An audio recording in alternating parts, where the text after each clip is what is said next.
What are we going to talk about? We're going to talk about grading. Now, grading goes far back. I can remember the first comic books is where you think of, when I think of grading, I think of comic books first, but that was when I first started seeing collectibles being graded. And of course, you have baseball cards were probably graded before that.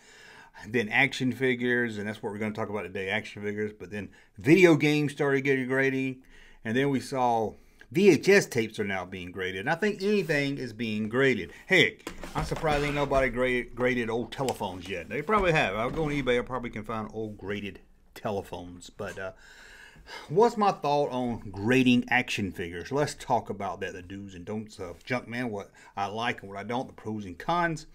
First, let's go over a couple, at least one con is insurance purposes. Let's say you got a huge collection. You have them all graded. It probably will help you if your house burns down. Hopefully it doesn't. Somebody robs you. You probably can get a value easier being that you got graded. There's a record of them. They have a number on it and everything. So I can understand that. If you got something that's rare and you don't want it handled, dusty, you don't want to get it worse, I can see grading that. That's the only time that's when I'm okay with grading is if it's rare. If you just got a loose figure, I don't see no reason to grade that. Again, this is just me saying I don't like it. I'm not saying you shouldn't do it. That's all up to you. Maybe you just like them better. Maybe you like them in that case. Maybe you like them all graded. That's great. This is just my personal feeling on graded. It feels like it hurts the market and makes common stuff cost more. Let's say get a Lobot. I've seen people buy Lobot, probably a $10 figure at one time. A $10 figure, they grade it, it's probably spending what, $40, $50, I'm just guessing, with shipping and everything. Then they want to resell it, throw it up on eBay for $80. And then people see, oh, look what Lobot's going for. And then they start selling their loose one that was $10. Now they're selling it for $40 or $50, and people are buying it, new people coming in. I just don't like the whole grading loose things, you know what I'm saying?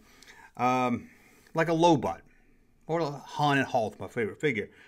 Don't you want to hold that?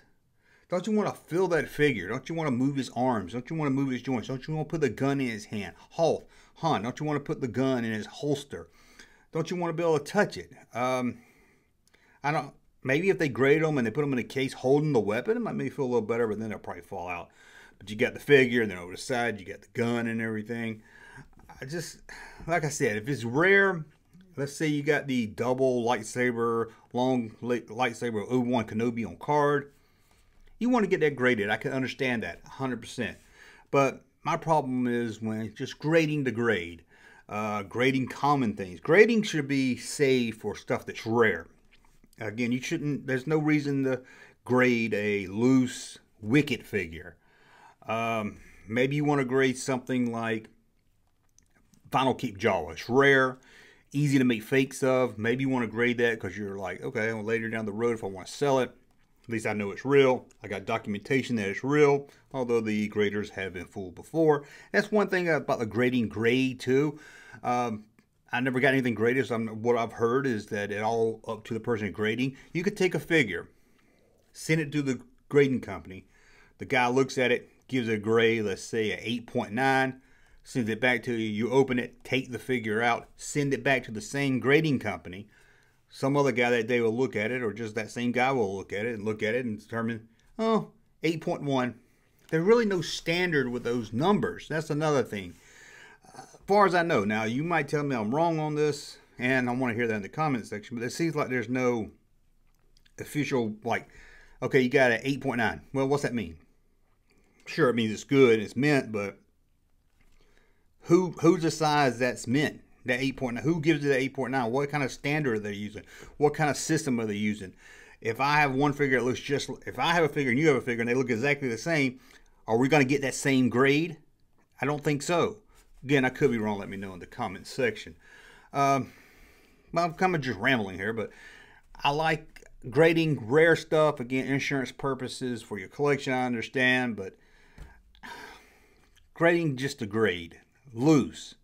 Again, a Lobot graded. Do you really need a Lobot graded? And even on carded stuff, I like to look at it. I like to flip it around. I like to hold it in my hand. That touching, you know, the touching something triggers that memory of you. Not just loose. Loose is great too, because loose you can stand them up, play with the joints and everything. But the card, flip it around, look at it. I just don't like. I just don't. Somebody hands me a Star Wars vintage figure and it's in a glass case. I'm like, you can just hand me a picture. It'll be about the same thing. Looks cool. Can't touch it. Can't feel it. They hand me a figure, a Lobot figure in a glass case. I'm like, yeah, that looks good. What can I do with it though? But that's my thoughts on grading. I'm used to it because I've seen this for so long. It's personally not for me. Again, if I had something extremely rare, I might get it graded. But other than that, I don't think I would get it loose. I can't even think if it's rare loose. Now that I did have a longer telescoping loop saber figure, I should have got that graded because the saber broke.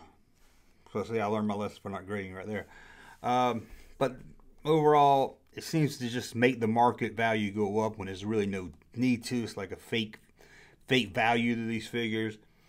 You can't touch it. You can't feel it. The grading doesn't really have any good system that I can find out that I'm aware of.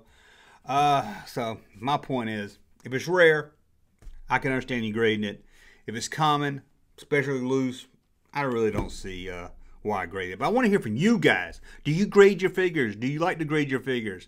I saw someone grading Power of the Force from the 90s. Power of the Force 2 Hasbro figures. You know, those $2 figures, paying $50 to have those graded or whatever it costs. Anyway, let me know in the comments below. Do you grade? Do you like to grade? Do you collect? Do you buy graded? Will you only buy graded? Let me know. Just let me know all there in the comments below. We'll be back at 5 o'clock with another video. What's the 5 o'clock? Oh, we're going to talk jewelry at 5 o'clock. And then 8 o'clock for the normal video. Thank you for watching. Hey, Junkman channel popping though. Thank you, sir, for that unsolicited testimony.